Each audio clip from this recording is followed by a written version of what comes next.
Hello बच्चों, let's read the question. Question says the number of terms in an AP is even. The sum of odd terms is 24 and the sum of even terms is 30. If the last term exceeds the first term by 21/2, find the number of terms in AP. First we see the key concept. General term of an AP is, इसे हम Tn से represent करते हैं and Tn is equal to A plus n minus 1 into D and sum of n terms of an AP is equal to, इसे हम Sn से represent करते हैं and Sn is equal to n/2 into 2A plus n minus 1 into D, where A is the first term and D is the common difference.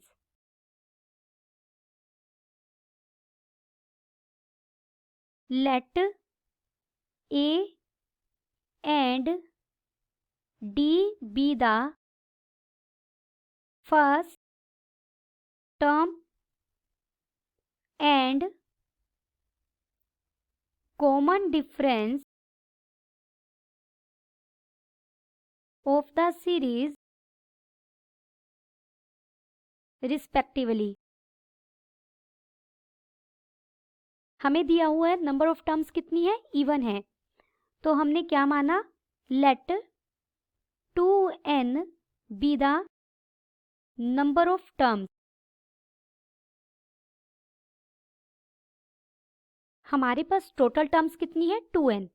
तो इनमें से n terms हमारी even terms होंगी और n terms हमारी odd terms होंगी. Now by given condition sum of odd terms, sum of odd terms हमें कितना दिया गया है, this is equal to 24. Odd terms का सम हम किसे फाइंड आउट करेंगे, कितनी ओड टर्म्स होंगी, इसमें n टर्म्स होंगी. जो ओड है n/2 into 2A, first term odd term में आएगा, प्लस n माइनस 1. यहाँ हम कॉमन डिफरेंस लिखते हैं. हमारे पास मान लीजिए एपी चल रही है A plus D, A plus 2D, A plus 3D, A plus 4D. अगर ये जनरल एपी है तो फर्स्ट और थर्ड टर्म, थर्ड और फिफ्थ टर्म, ओड टर्म्स की ये सीक्वेंस बनेगी. इन टर्म्स के बीच में कॉमन डिफरेंस कितना चल रहा है, 2D. तो यहाँ कॉमन डिफरेंस कितना आएगा, 2D, क्योंकि हम सिर्फ ओड टर्म्स की बात कर रहे हैं. That is this is equal to 24.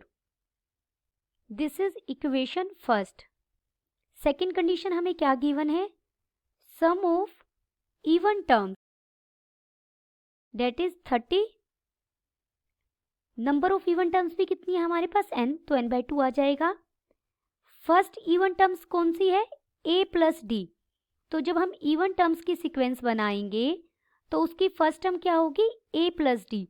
तो यहाँ 2 के साथ मल्टीप्लीकेशन में हम फर्स्ट टर्म लिखते हैं, तो ये A प्लस D आएगा, प्लस n माइनस 1, और कॉमन डिफरेंस यहाँ भी कितना है, 2D is equal to 30. This is equation second. Subtract 1 from second, we gate,